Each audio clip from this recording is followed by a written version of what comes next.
Might surprise you to know that this day we call Rosh Hashanah is not referred to as Rosh Hashanah in the Torah. It is referred to as the day of blowing the horn, of sounding the shofar. It's not called Rosh Hashanah because the sounding of the shofar is the centerpiece of our service. And this centerpiece of our service is actually divided into three sections. The first is one to remind us of God's majesty, Malchuyot, God's sovereignty. The second, Zichronot, the power of remembrance, of God remembering God's promise to us and our promise to God, to be faithful to our faith. And finally, the third section, Shofarot, the sounding of the shofar, which of course for our ancestors and for us is the sound of hope. Hope in the redemption for all of humankind. And so we're doing something different this morning. Instead of having one sermon at the end of our service, we're going to have three, I guess what I would call in English, sermonettes. Three short sermons, each focused on one of these three sections of the shofar service that we're entering into now. One about Malchuyot, God's sovereignty. The next about Zichronot, the power of memory. And finally, one on Shofarot, the power of redemption. So let's begin now on page 119. Shofar sounds on Rosh Hashanah speak a powerful message. Arise from your slumber, you who are asleep. Wake up. Measure your accomplishments, your failings, and repent. You who forget the truth because of passing vanities, look into your souls. Amend your ways. Improve your deeds.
Karatnia, Anoniva Merechavia, Kori Shamata, Altale Moznecha, Beravechati, Eshabati.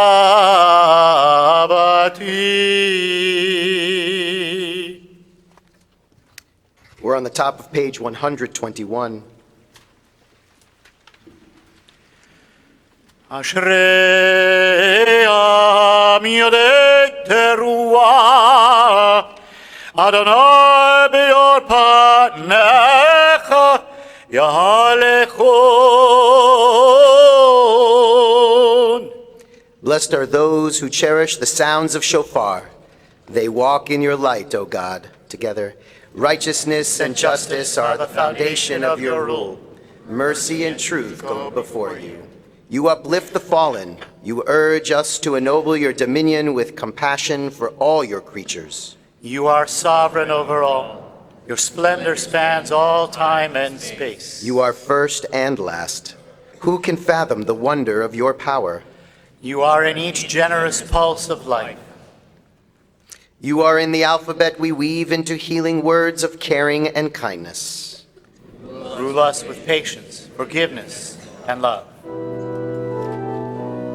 Baruch atah Adonai, melech al kol haaretz, mikadesh Yisrael. melech al kol haaretz, mikadesh Yisrael. melech al kol haaretz, mikadesh Yisrael. ביום הזיכרון.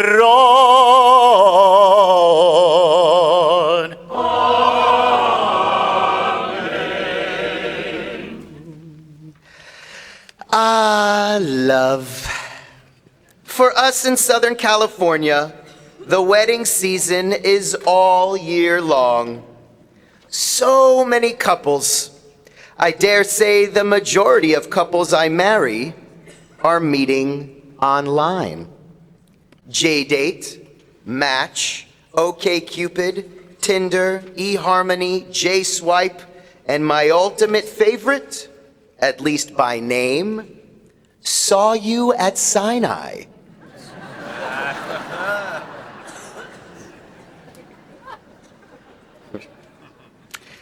The idea behind the name is all Jewish souls stood together at Sinai, that each and every one of us was there standing together, entering into our covenantal relationship with God. We chose to become part of something greater than ourselves. God promising blessing and purpose and meaning, and we promise a life of responsibility and intention and action. And in this relationship, God is sovereign.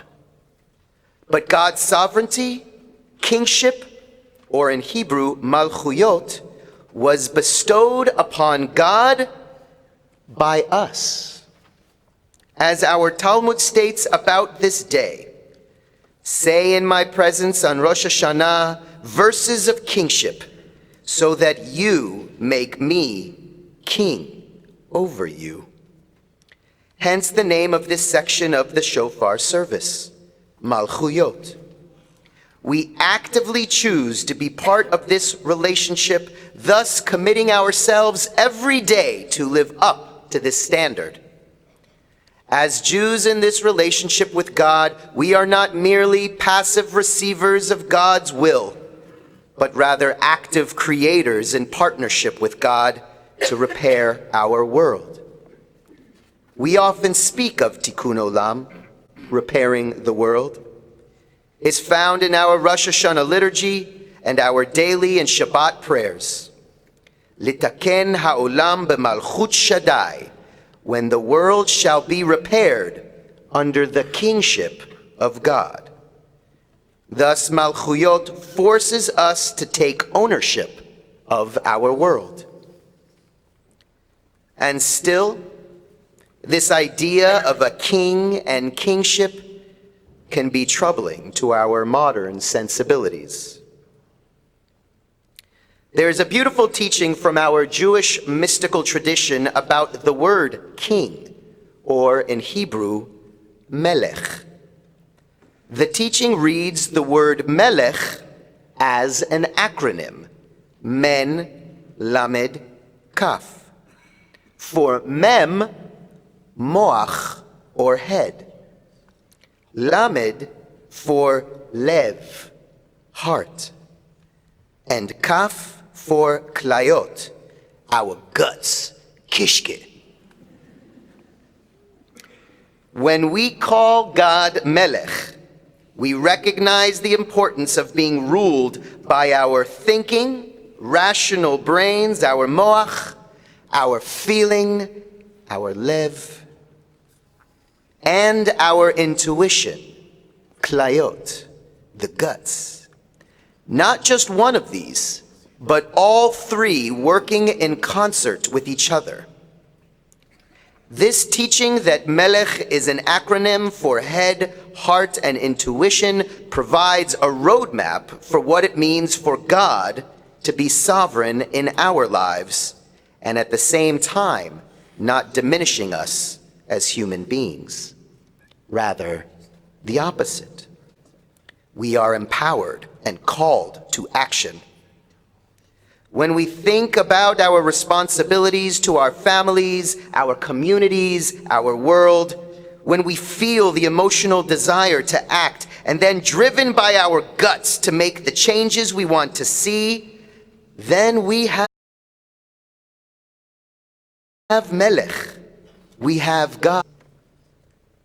So we, the chosen people, we choose to be chosen. When we choose to be chosen, it means that we are innovative and revolutionary thinkers. Choosing to be chosen means giving purpose to our existence. Choosing to be chosen means being strong and resilient.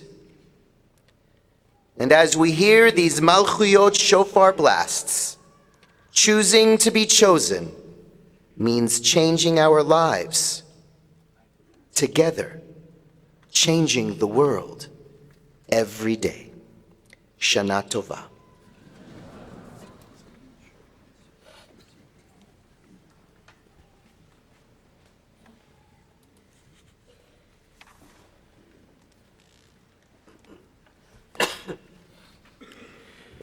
Page 122. Baruch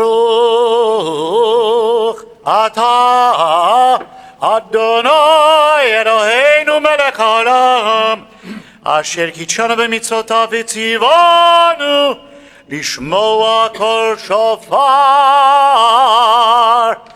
Baruch atah Adonai Eloheinu melech haolam שהחיינו וקיימנו והגיענו לזמן הזה. אמן. תקיעה, שברים תרועה,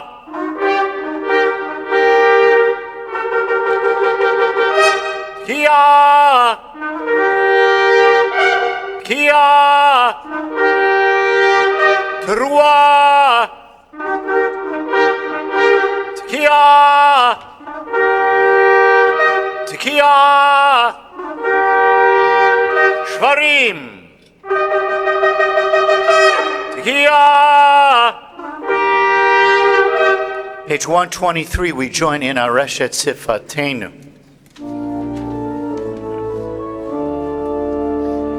הרשת שפתנו ירב לפניך אל רם ונישא.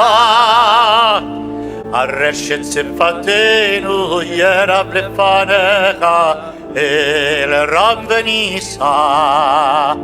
מבין ומאזין מקשיב ומביט בכל תקייתנו ותקבל ברחמים, ברחמים וברצון סדר מלכויותינו.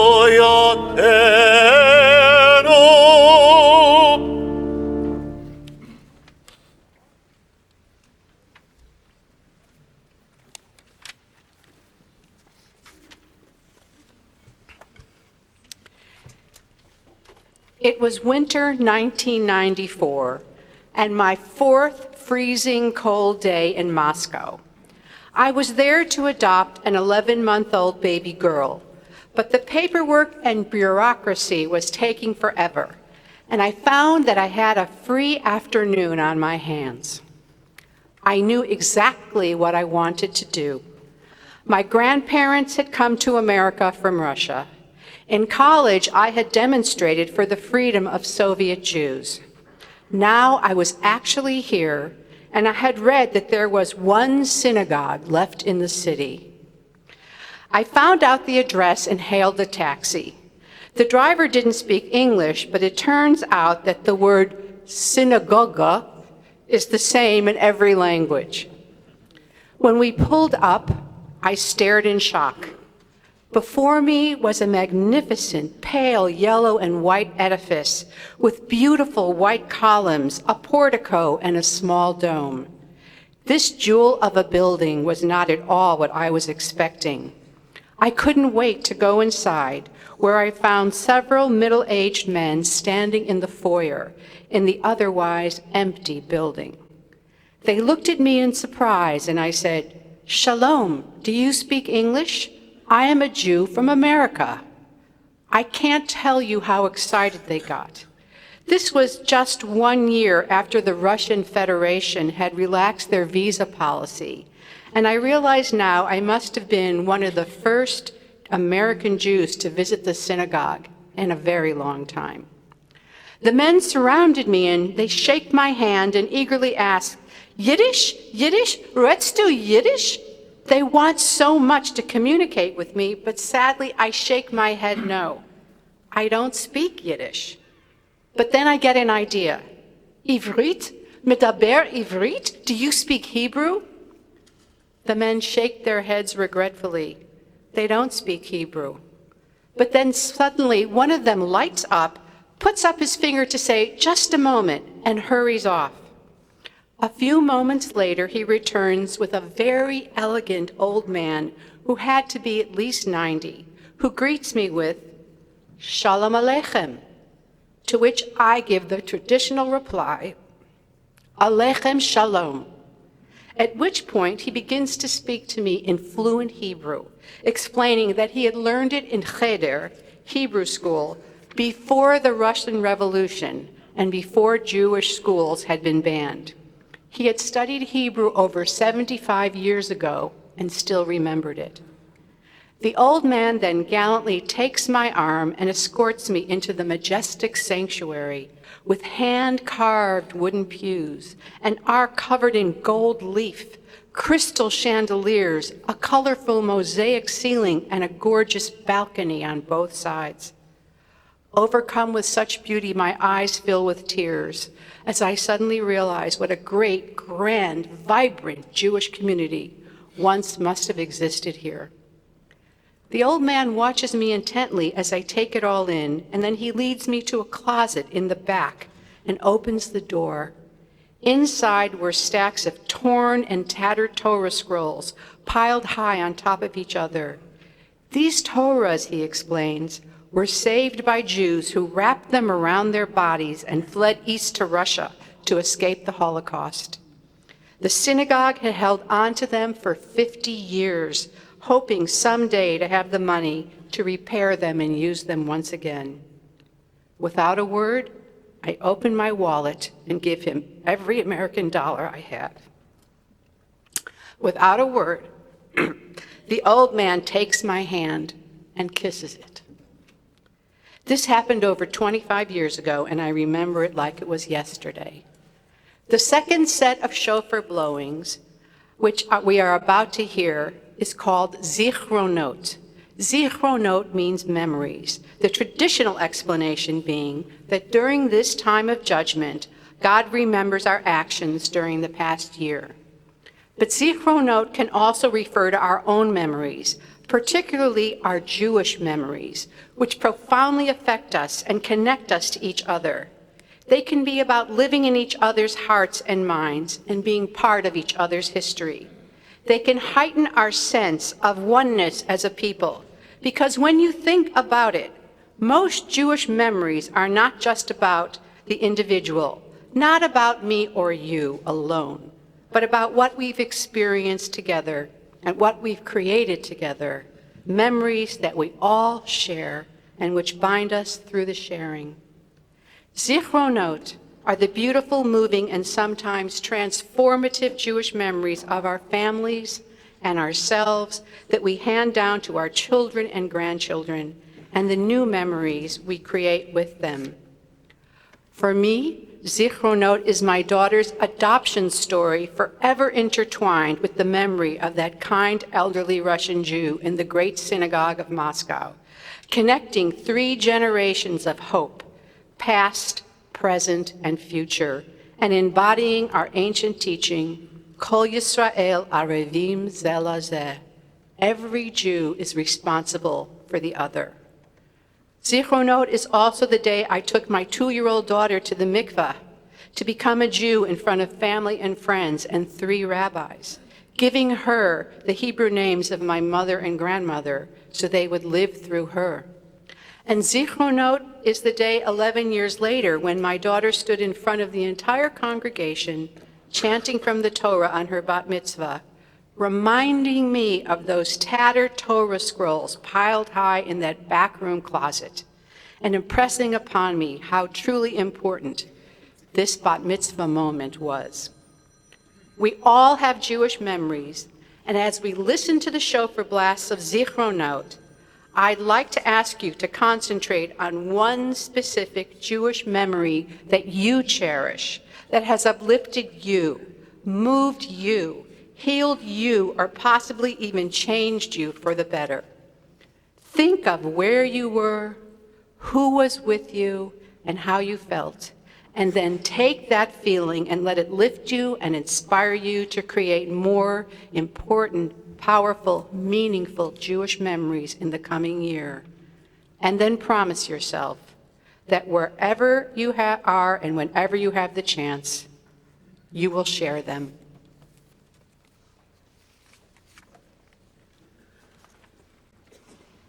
Page 126. אתה זוכר מעשי עולם ופוקד כל יצורי קדם. ברוך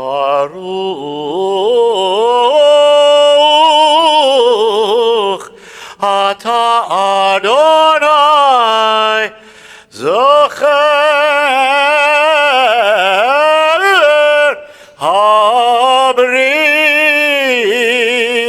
הבריאים.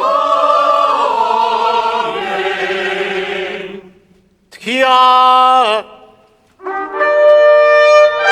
שברים תרועה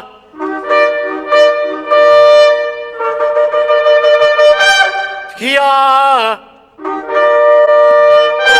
תקיעה שברים תקיעה תקיעה תרועה תקיעה. Hareshet, page 126, we join. We do it 3 times, so you're going to learn it. Hareshet sifatenu yerab lefanecha el rav v'nisa. Hareshet sifatenu yerab lefanecha el rav v'nisa. Melin umazin mabit umachib לכל תקיעתנו ותקבל ברחמים, רחמים ורצון סדר זיכרונותינו.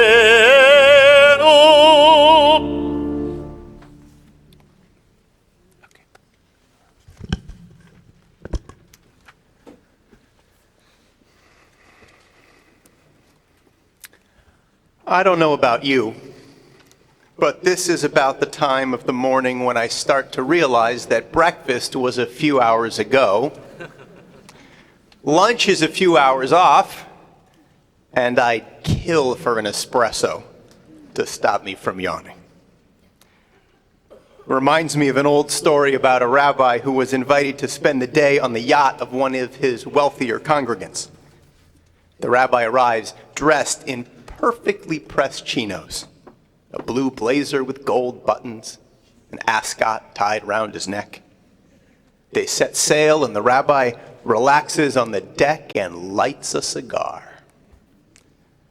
Another guest, assuming the rabbi must be the owner of this boat, approaches him and says, "This is an incredible vessel you have. How many does it sleep?" The rabbi looks calmly at the man and says, "Actually, I'm a rabbi, and this isn't my boat, but I have a temple that sleeps 2,000.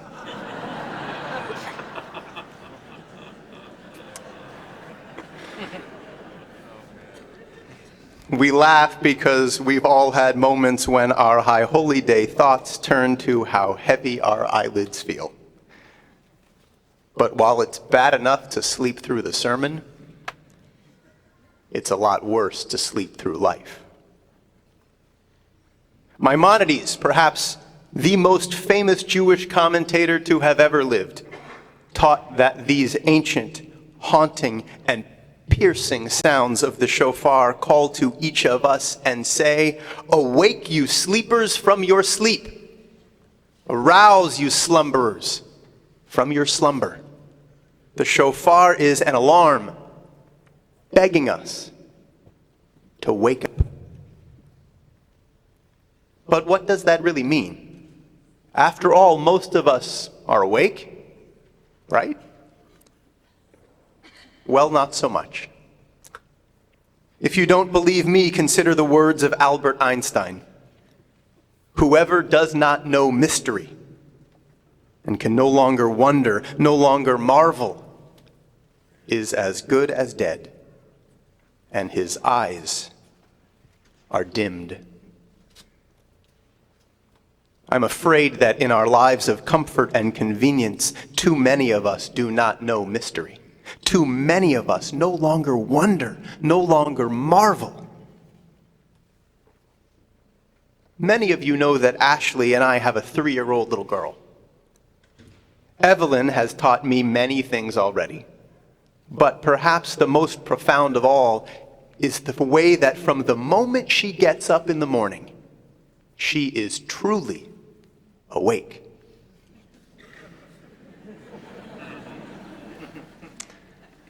Like so many children, she is constantly amazed. She's filled with a deep and abiding sense of wonder and awe. Sadly, most of us stop seeing the world that way the older we get. Judaism is about igniting an ongoing sense of wonder and awe within us. As Rabbi Abraham Joshua Heschel said, what we lack is not a will to believe, but a will to wonder. Our goal should be to live in radical amazement. Get up in the morning and look at the world in a way that takes nothing for granted. Everything is phenomenal. Everything is incredible. Never treat life casually. To be spiritual is to be amazed. Consider the first thing a traditional Jew utters when he wakes up in the morning. Modeh ani lefanecha melech chai v'kayam. Thank you, God, for the wonder of another breath. The wonder of another blessed day. How do we want to live in this new year? Will we continue to sleepwalk through life, blind or dumb or deaf to so much of the wondrous beauty and goodness that fills our lives? Or will we wake up, rekindle our sense of wonder, allow ourselves to be amazed, and wake up to our own blessed lives? The late poet Mary Oliver put it this way: when it's over, I want to say all my life, I was a bride married to amazement. I was the bridegroom taking the world into my arms. Now I know what you may be thinking. The world is falling apart and the rabbi is telling us we're blessed? Yes, I am. And yes, We are. I'm not naive. Rabbis know the pain and brokenness in our lives and our world all too well. But we also know that there are so many blessings, so much good. It doesn't usually make the front page of the papers or lead the cable news broadcasts, but it's there. It's there if we but wake up to it. So as we hear these final blasts of the shofar, let's listen to this ancient Jewish alarm. Let's wake up and see, really see the world with wonder. Let's wake up and be amazed. Let's wake up and see the good, because that will truly make it a Shana Tova, a good and amazing new year.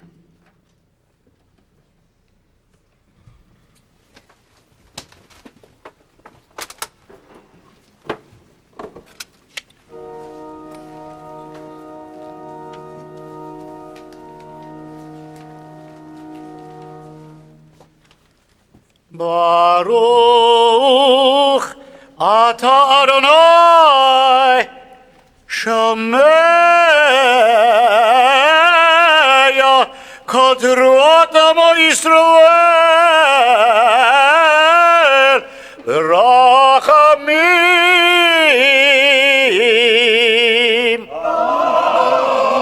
Amen. Tchiyah Shvarim Teruah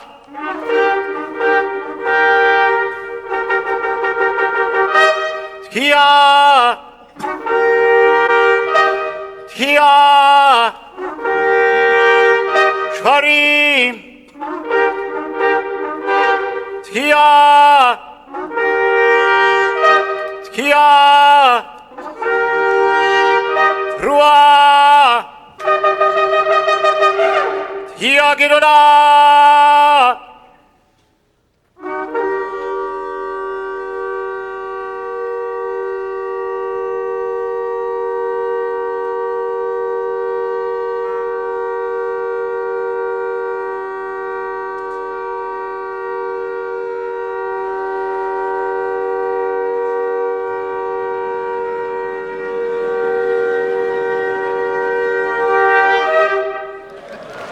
Psalm 150, page 128.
I just love that piece, you know? Gotta hand it to 19th century German composers. That is a beautiful piece of music.